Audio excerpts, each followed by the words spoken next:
Hello, these are the 7.5 notes on medians and altitudes with a little bit of review and information from 7.4. So I included from 7.4 some of the important definitions that as we move into 7.5 we should be aware of.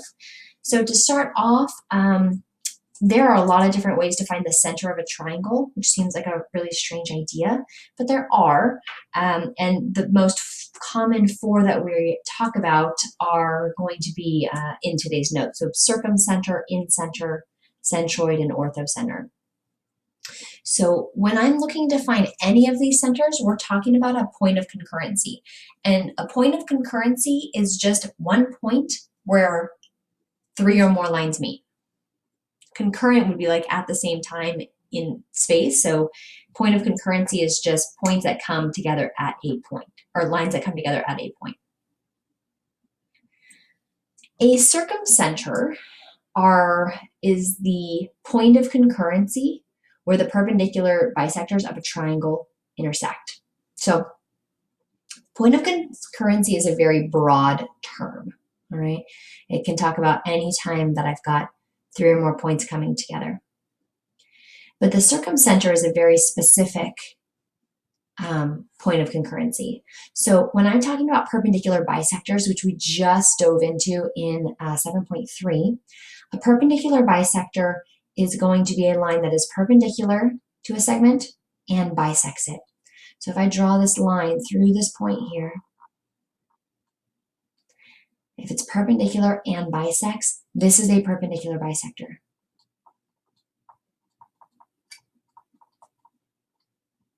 So now this diagram on the left, if I draw a perpendicular bisector for each side, then they meet in this point right here called the circumcenter. The interesting thing about the circumcenter is it's equidistant from the vertices. We won't be focusing on that fact in this section, but there it is.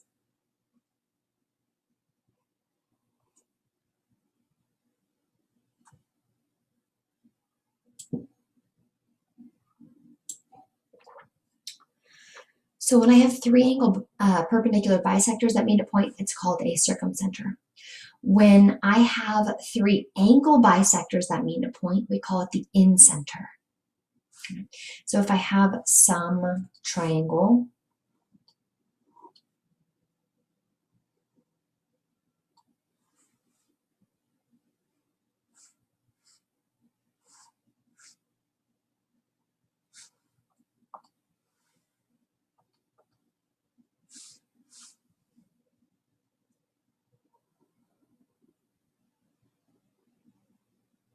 all right, I've got some triangle, and in that triangle, I have some angle bisectors going on. So let's say I'm bisecting this angle.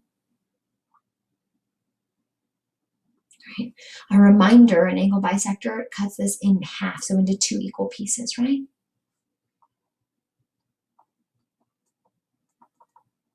If I take any triangle and I do that for all three angles, I get this idea of an incenter.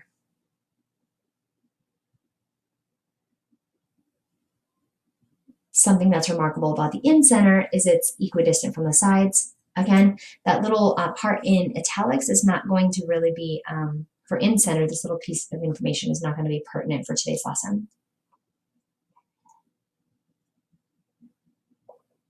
So that's just a little bit of kind of the nuts and bolts from 7.4.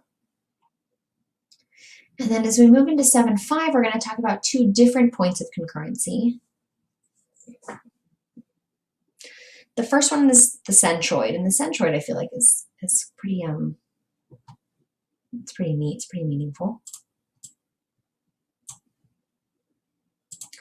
So the centroid is where I have three medians that intersect. So if I do a hand-drawn picture here, if we remember a median starts at a vertex. Oh, you know what? Let me draw this a little smaller so I have room to write. Let's try this again.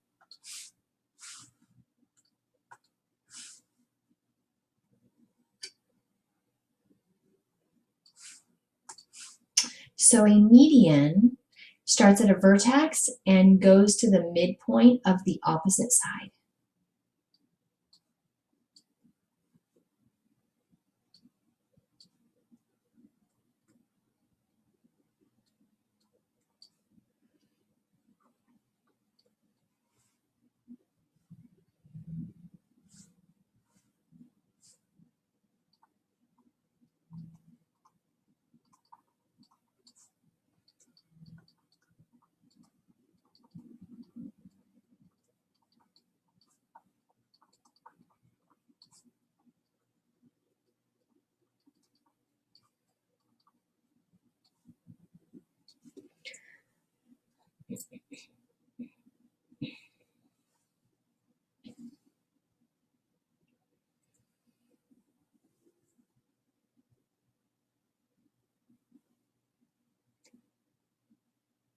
So the centroid is where three medians would meet in a triangle. So if I were to go from each vertex to the midpoint of the other side, like I have in this diagram over here, right? M is the midpoint of that side, N is the midpoint of this side, P is the midpoint of the base. That comes together in a point called the centroid. And the neat thing about the centroid is the triangle center of gravity, which I left this little image here to kind of demonstrate. So whether you're trying to balance a triangle from the bottom or from the top, either way, you would have to use that centroid if you wanted that triangle to stay balanced, okay? For example, if you had some triangle that you were using as a piece of art or a table or something like that, and you were going to balance it on a point on a fulcrum, you would need to put that right at the centroid in order for that table to stay balanced and even.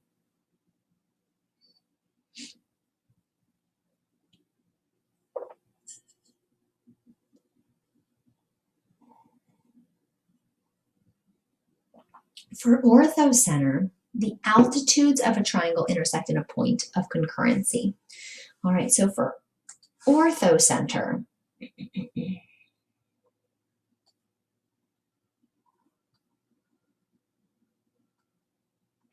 we're talking about altitudes here. And an altitude can go from any one side or any one angle to a side across from it or a line containing that side across from it. So if I were to draw in altitude from this top angle, remember that when I'm talking altitudes and heights, these measurements have to be perpendicular to the opposite side, right? I have to measure straight down, perpendicular to the opposite surface.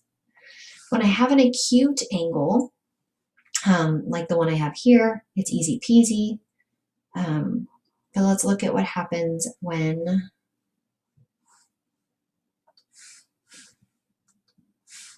I have an obtuse angle.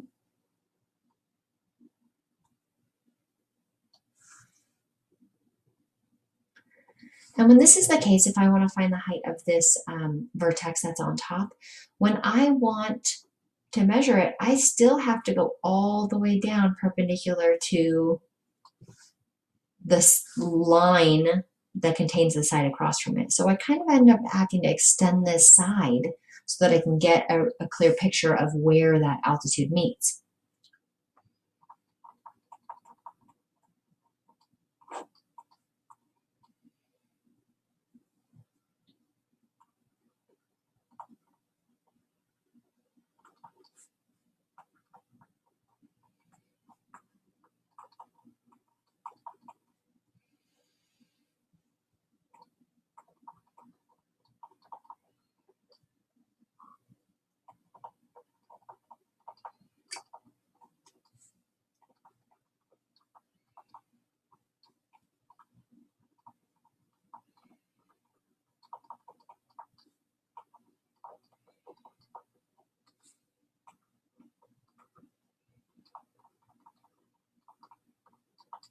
So the altitude goes from a vertex to the line containing the side across from it, and it must be perpendicular.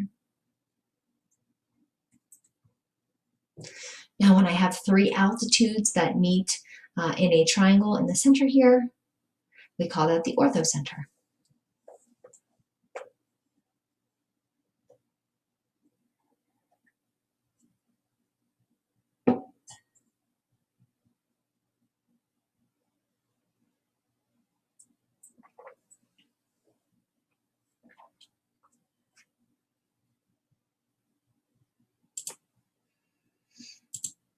So this first example is just identifying some things. So it says identify the altitude and the median of the diagram below. So this is just kind of practicing with the terms that we just went over. So if we look up, all right, what did we write about a median? A median goes from the vertex to the midpoint of the opposite side. So I do see a midpoint down here in this example. I've got this midpoint B, right? B makes AB congruent to BC, right? It cuts AC in half. So this line right here from the vertex to B is a median.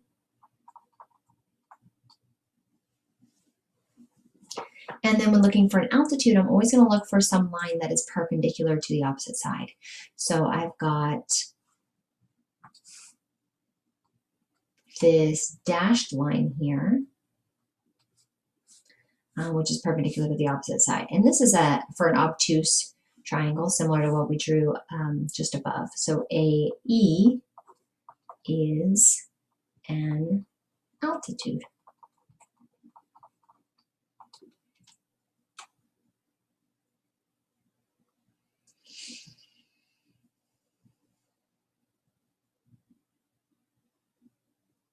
All right. We're going to come back to this conversation right here, but I'm going to do a little explanation on the right-hand side. So before I come back into this centroid example, I want to talk to you a little bit just about fractions. So let's say I have a rope. Here's the start of my rope. Here's the end of my rope. All right. And I've got some knot.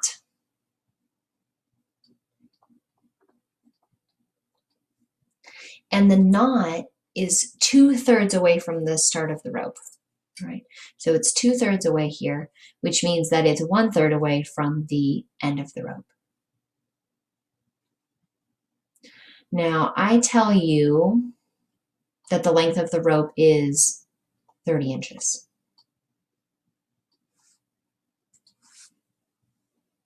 How can I find the length from the start to the knot? What is the length of SK? Right?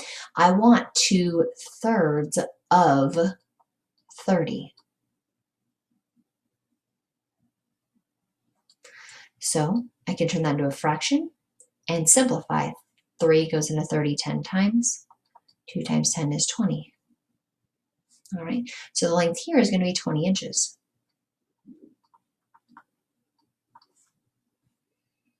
Now that leaves you with two different ways to find from the knot to the end point, right? I could either just subtract 30 minus 20, or I could take 1/3 of 30. Either way, same answer, I get 10.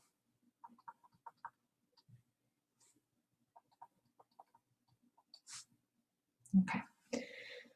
Also notice, if I have 1/3 of a circle and 2/3 of a circle,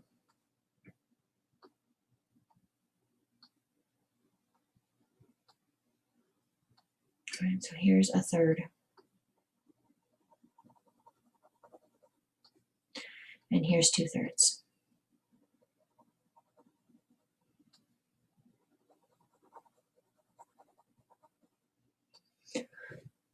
I hope you can agree that 2/3 is twice as much as 1/3, right? I have two of these colored instead of one of them, right? So 20 inches is going to be 2 times the 10-inch section. So let's say I have a different rope of different lengths.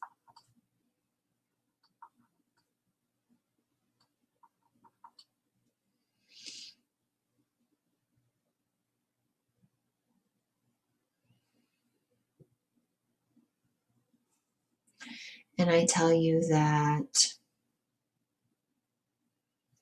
from S to K is 12 centimeters. And my proportions are the same. This is still 2/3 and this is still 1/3. Can I find the length of KE and then the length of the whole thing?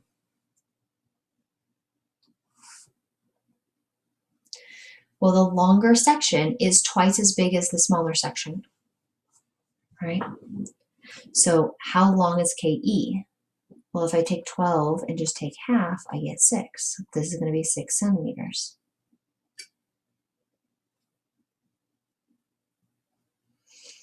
And then simply 12 and 6 gives me 18. We often see people with confusion about how these numbers are related, right? So how is it that 2/3 of the rope is from S to K and 1/3 is from K to E, right? But then when I come down here and I'm looking at this second rope, the one in orange, I'm taking half instead of a third. And it all has to do with where you're starting from. Okay, so this takes a little bit of practice, a little bit of understanding of number sense. Remember that the shorter piece, you know, if I were to define the shorter piece as X, then the longer piece would be 2X. And the whole thing would be 3X. One last way you can think of this is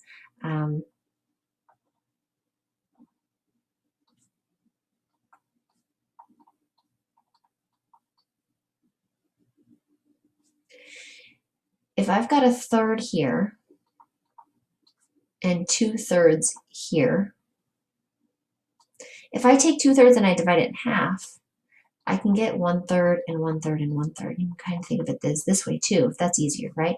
So if the whole thing is 12, then that means this is 6 and this is 6 and this is 6, right? That's another way you could think of it. So lots of options, just giving you tools in your tool belt. If this was a little bit confusing, I would suggest rewinding it and rewatching that part again. All right, so right here, back to the intersection of medians, the centroid. All right, so the centroid in this diagram is G. The centroid is located 2/3 from the distance of each vertex. All right, so that goes back to this whole idea here that from the vertex to the centroid is going to be 2/3. So I'm going to redraw this diagram. You can just copy it if you're using this digitally. Let's just snip it. So I've got one median. I've got another median.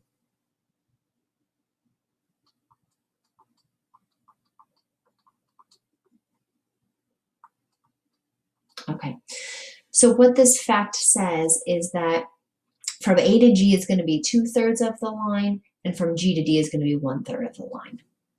All right, which is exactly what we just talked about on the right-hand side, so that we had a little bit of practice and a little bit of insight before we jumped into this. You can also think of this, like I mentioned, is that if the shorter side is X, then the larger side is 2X, if that's helpful. You just just double it, okay?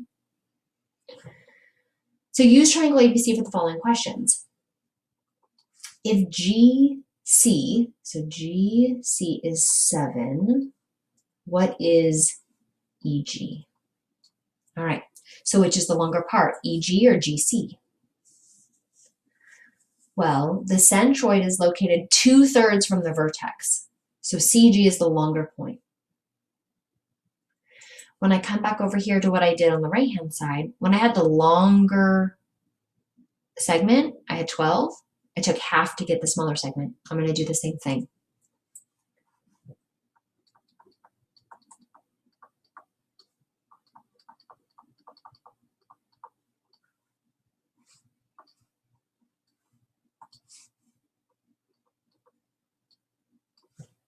So EG is 3.5.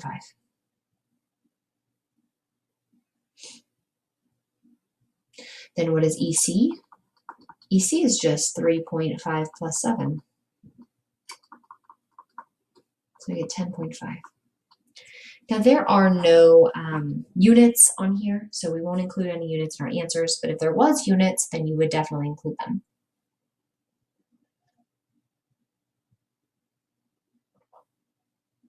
Now on this part B right here, if you have this old version of the notes, it says what is AD, that's a typo. It should say what is GD. If you have the new version, it's already been changed for you.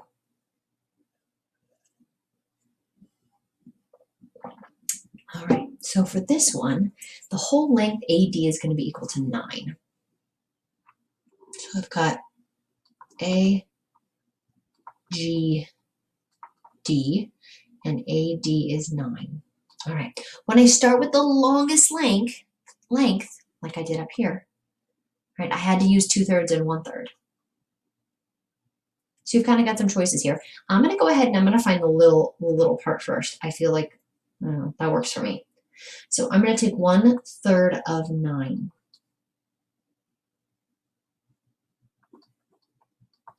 Which is 3.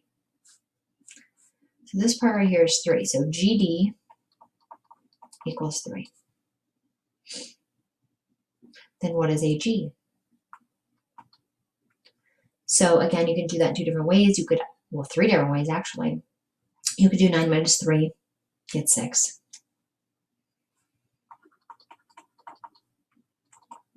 You could take 2/3 of 9 and get 6. Or you could double 3 and get 6. Lots of different ways. You don't need to know all of them. You just need to know one of them.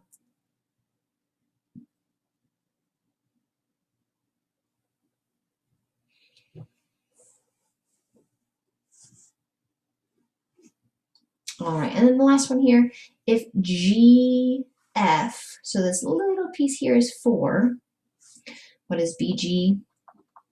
And what is BF? So a rule of thumb here, if they give you the whole length, then you're going to need to use 1/3 or 2/3. If they give you a piece, then you can just build from there, and you can either double it or take half. So for A, they gave me the longer piece, I had to take half to get the shorter piece. In G, they give me the shorter piece, so to get the longer piece, I'm just going to double it. BG is 8.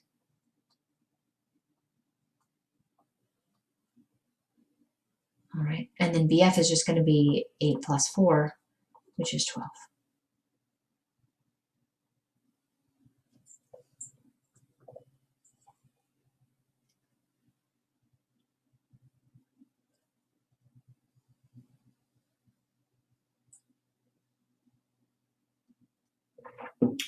All right, cool. So let's go ahead and take a look at the orthocenters for different types of triangles. I am going to use this little manipulative. I'm moving these down. I need the room above. If yours are already printed below, then you'll be fine. Just adjust. We're going to take a look at this virtual manipulative here. Pull this over. This is kind of a cool website that I found that does some, oh, well, I guess it won't let me. This makes sense. Let's try this. Let me try shrinking that for a minute so that I can have these on top of each other. Okay, that's better. So this website that I found is Maths is Fun. I am going to move these vertices to create triangles that look like the ones I have here. So it just talks about what is an orthocenter, all right? And then here I can just kind of play with this. So I am gonna make, you'll see here's the orthocenter, this black dot. As I move it, my vertices, right, that black dot changes and moves. So my first one I'm gonna do is I'm gonna do this acute triangle over here because it seems like the easiest one. All right, so you'll see how I'm trying to draw this so that it kind of matches this one here. All right, so I've got these altitudes, altitude of A, altitude of B, altitude of C, and they meet in this orthocenter. I'm going to recreate that right here. Now, when I click on my notebook, this window is going to go in the background, so you'll be able to see it. But that's what I'm going to do. I am going to recreate that.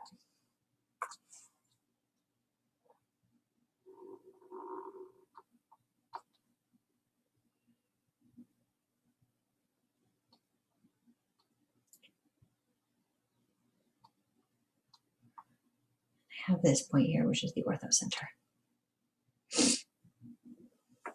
All right. Now we're looking at different triangles here because you're going to notice some interesting things that happen. So let's recreate this obtuse triangle on the side here.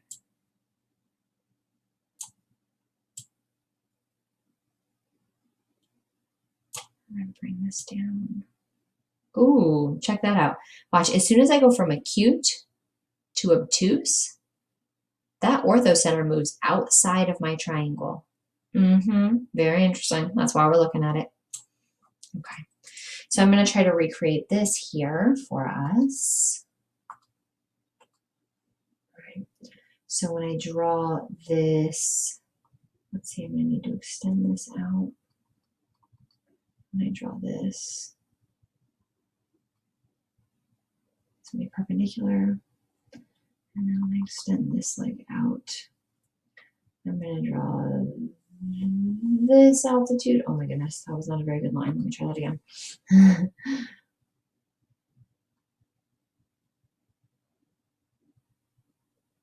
Okay. Then I've got this altitude. And then usually I would have this altitude coming straight down, but you'll notice that those don't intersect. So then instead of I have to have it come straight up. So there's my orthocenter.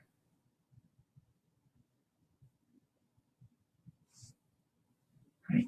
So for an obtuse triangle,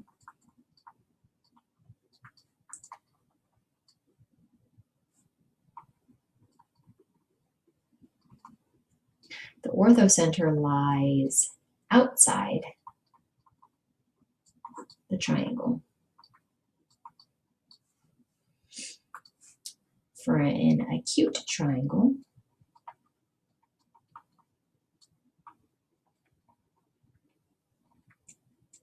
the orthocenter lies inside the triangle. And let's check out what happens for a right angle here.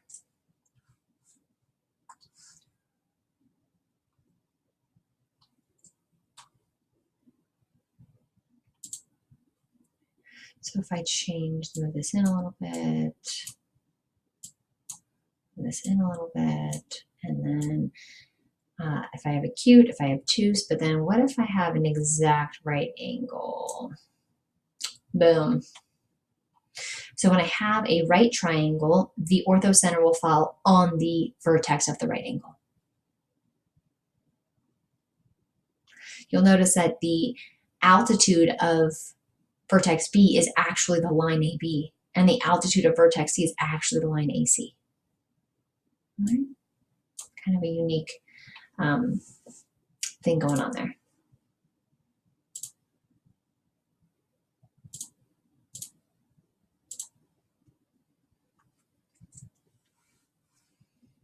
Okay, so over here, an altitude and another altitude and another altitude. So for a right triangle,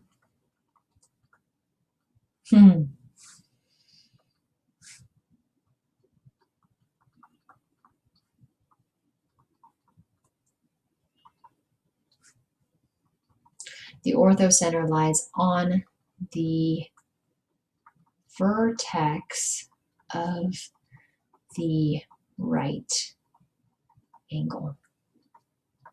So it lies on the triangle.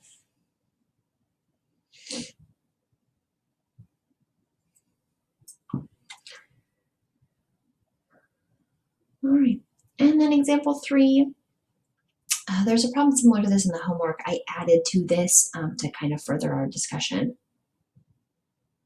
Jm is an altitude and Kn is a median for triangle LMN. Which of the following statements are true? All right. Jm is an altitude. What do we know about an altitude? All right. If you have to, we can always look up altitude. Where did Mrs. Thompson talk about that? Oh, right here. Altitude, a measurement from a vertex to the line containing inside across from it must be perpendicular. Okay, so this is the one that's perpendicular. So MJ goes from the vertex and is perpendicular to the opposite side.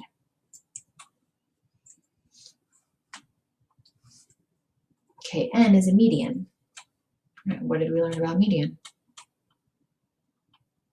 The median goes from the vertex to the midpoint of the opposite side. So that means we have a midpoint.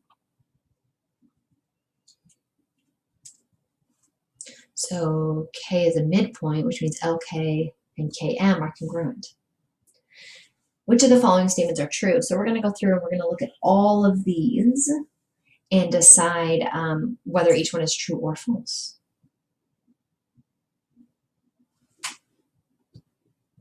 So the first one, mx is equal to xj.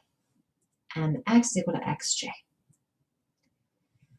When we were talking about some equivalencies in this section, we were talking about when 3 medians came to a point, or when 3 altitudes came to a point, or when 3 angle bisectors came to a point, or when 3 perpendicular bisectors came to a point.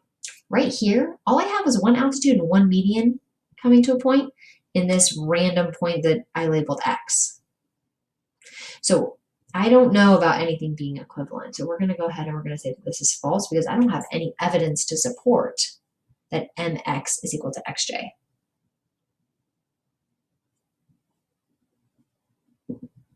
All right, the next one, kx equal to xn. So kx equal to xn. They appear to be congruent, but again, I don't have any evidence to support that.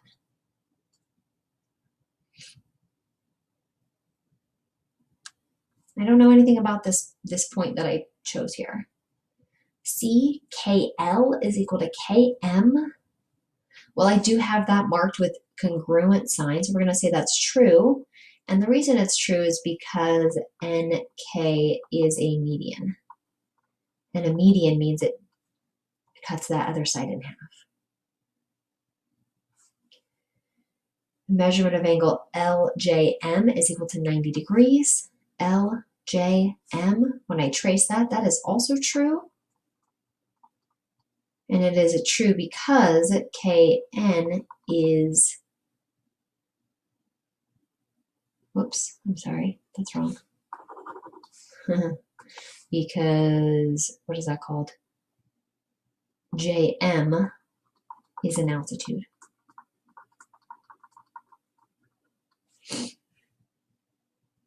EMX is equal to 2JX. I don't know any relationship still where X is. So this is going to make this one false. That's going to make this one false. F is actually written wrong. The way that it's written is wrong, and the way that I intended to write it is wrong. So either way, it's going to be false. I still don't know anything about this point on whether one of these distances is a third of the other. That only works if it's an orthocenter, and I don't have that. So which brings me to G, X is an orthocenter. It's only an orthocenter when you have 3 altitudes coming together in a point. So that's false. H, triangle LMN is obtuse.